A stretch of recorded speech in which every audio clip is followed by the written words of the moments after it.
Data Communication and Networking myself Rizal from LG Institute of Engineering and Technology in the Department of Electronics and Communication. Today's topic is Channel Allocation Problem and Multiple Access Protocols from the unit number 4, that is Medium Access Layer. Okay, so let's start with that. First of all, we will see channel allocation problem. Now in channel allocation problems, there are two strategies allocating the channels to the users. First one is static channel allocation and the second one is dynamic channel allocation. Now, as the name suggests, in static channel allocation strategy, channel allocation logic is fixed, that is static. That means each user is assigned a fixed channel to transmit the data.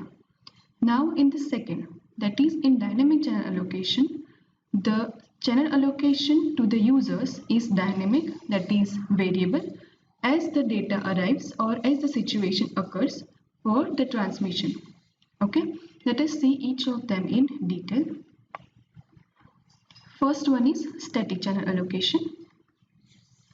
So in static channel allocation scheme, a fixed portion of the frequency channel is allotted to the user. That means each user is allotted a fixed frequency range in which they can transmit the data. That means whenever a user has any data to send, it can transmit to the channel which is assigned to it. Okay, that means a fixed user has a fixed channel. In this allocation scheme, there is no interference between the users since each user is assigned a fixed channel, right? That means there is no need of checking whether the channel is free or not, or whether the transmission is still progress in the particular channel or not, because for each user a fixed channel is assigned so that it can transmit whenever it has any data to send without any interference from the other users. Next is dynamic channel allocation. In dynamic channel allocation scheme, frequency bands are not permanently assigned to the users. Instead of that, the channels are allotted to the users dynamically as needed from the central pool. That means whenever any user has any data to send, it will send according to the available channels from the central pool. That means there is no fixed channel for the particular users. It is dynamically allotted while transmission. The allocation is done considering a number of parameters so that transmission interference is minimized. Now, next is multiple access protocols. Now, there are so many multiple access protocols in this chapter. In today's session, we are going to consider the Aloha protocols. Now here, Aloha stands for Abramson's logic of hiring access. You have to remember the name. So here, Aloha stands for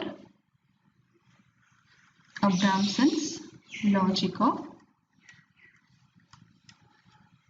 hiring access.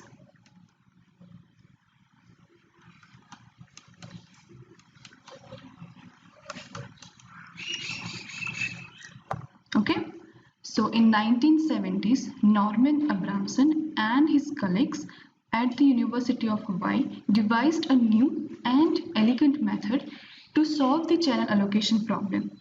This work has been extended by many researchers since then. Now, after this name of the scientist, this protocol or else this multiple access protocol is called as Abramson's logic of hiring access. Okay. There are two types of Aloha protocols. First one is pure Aloha and the second one is slotted Aloha. So let us see pure Aloha and slotted Aloha in detail and what is the difference between them. So first one, we are starting with pure Aloha. Okay. So the basic idea of Aloha system is simple. That means let user transmit whenever they have data to be sent. So consider this diagram in which you are shown the users, that are user A, user B, user C, user D and user E. With respect to time, they are transmitting the data, right? So as you can see, the slots are assigned to each users. So whenever user A has any data to send or any data frames to be sent, they will just transmit whenever the query or whenever the data request is arised. Okay. Similarly, the user B is transmitting the data frame 1. Okay. Likewise, with different slots of time, the different users are transmitting the data.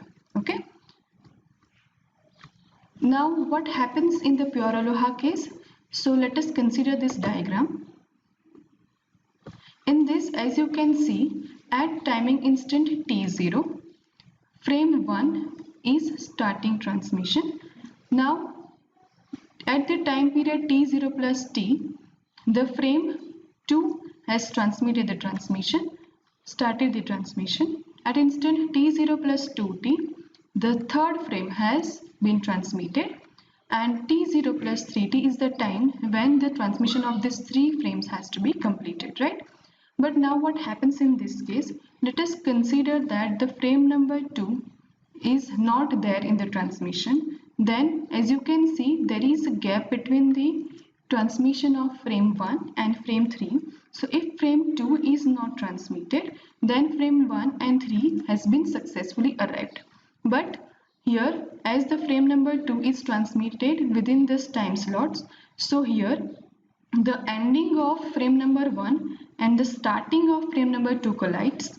Similarly, here the starting of frame number 3 and the ending of frame number 2 collides, right? So here the collides with the start of the shaded frame, and here collides with the end of the shaded frame. That means due to this, the frame 1, 2 and 3 are damaged at the receiver side, right? So this is called as the vulnerable time period, in which collision occurs of the particular data frames, right?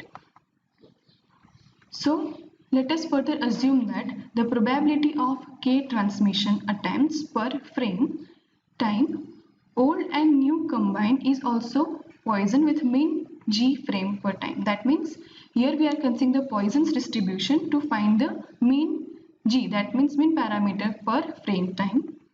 So the probability that k frames, that means k number of frames, are generated during a given frame time is given by the Poisson's distribution as PR of k, that means probability of transmission of k frames, that is equals to g raised to k into e raised to minus g by k factorial. So the probability of 0 frames is just e raised to minus g.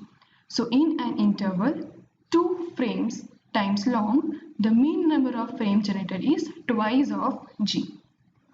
Okay, so the probability of no other traffic being initiated during the entire vulnerable period is thus given by PO, that means probability for no other traffic, that is equals to e raised to minus 2g.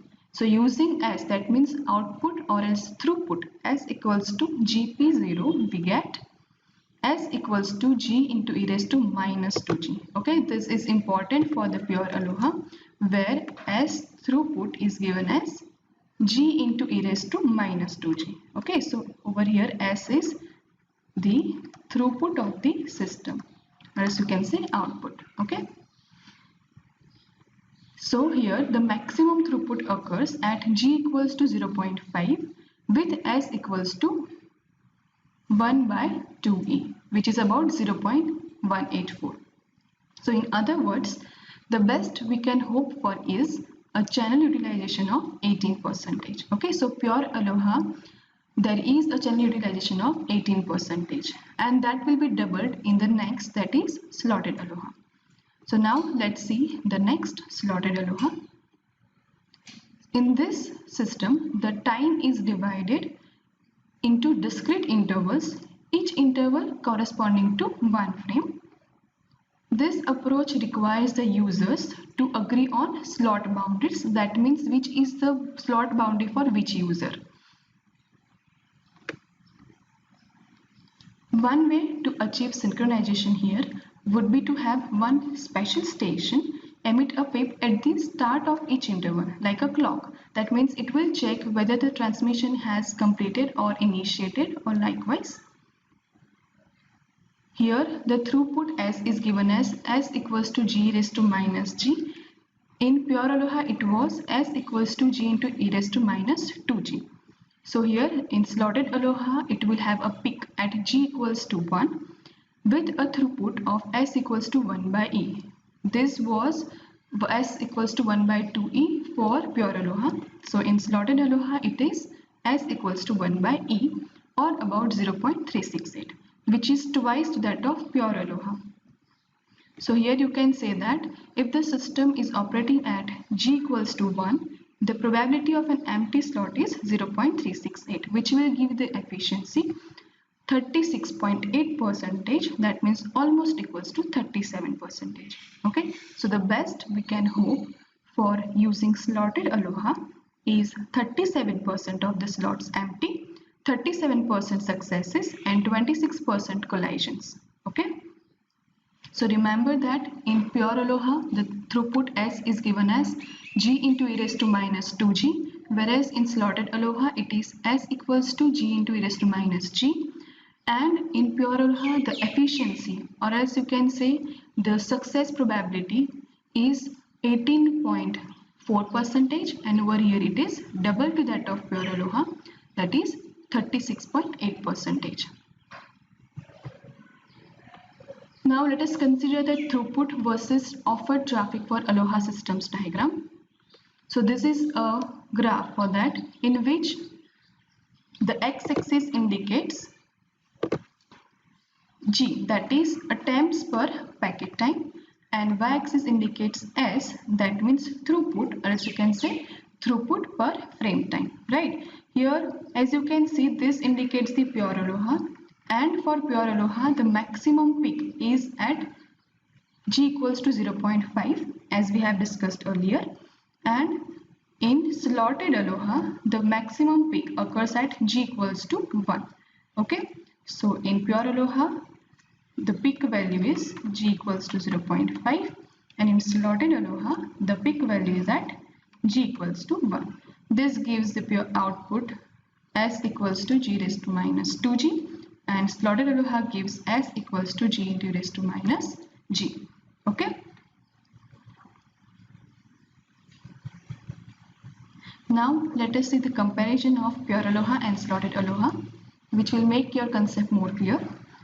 First, we are considering the transmission parameter. So in pure aloha, any station can transmit data at any time, and in slotted aloha, any station can transmit data only at the beginning of any time slots. That means slots are according to the slots that users are allowed to transmit. Okay. Now consider the second, probability parameter. So here in pure aloha, the probability of successful transmission of data packet is given as G into e raised to minus 2G.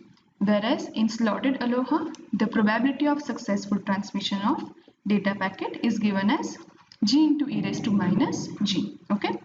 Now let us consider the third parameter, maximum efficiency, which is very important parameter.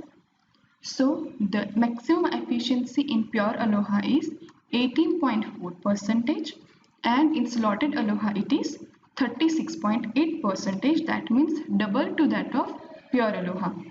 So slotted aloha is better than the pure aloha systems according to the efficiency parameter wise, right? Now the fourth parameter is time. So in pure aloha, time is continuous and is not globally synchronized, whereas in slotted aloha, time is discrete and is globally synchronized. Okay, so these are the basic four comparison parameters of pure aloha and slotted aloha. Okay, so I hope this is clear to you now. In further sessions, we will see the different multiple access protocols. These are the references.